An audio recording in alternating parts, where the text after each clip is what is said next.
La réflexion a porté sur les questions de l'eau, l'énergie en Afrique hier, aujourd'hui et demain.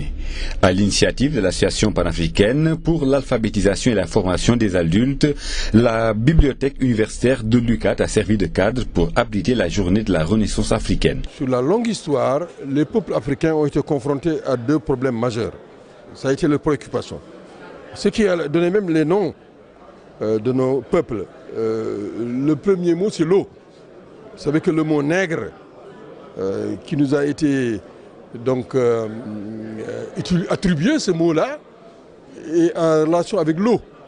L'eau et ensuite le feu qui nous a donné le terme Afrique. Donc aujourd'hui, on va essayer de voir comment ces deux éléments ont été des éléments constants dans la conscience des Africains, hier, aujourd'hui et demain. Demain également, nous serons confrontés à ce problème. Vous venez d'en avoir une idée. Il paraît qu'à Dakar aujourd'hui, il n'y a pas d'eau. Et on a encore les coupures de courant.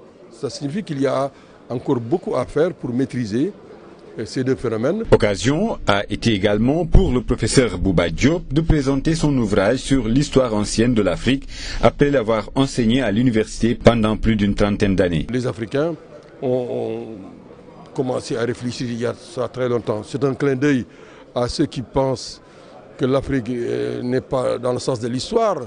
Les premières manifestations de la révolution technologique, les premières manifestations de révolution spirituelle, c'est en Afrique.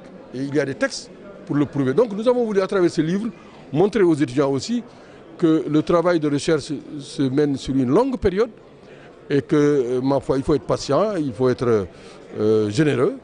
Et j'espère que les étudiants vont lire et vont pouvoir même critiquer demain.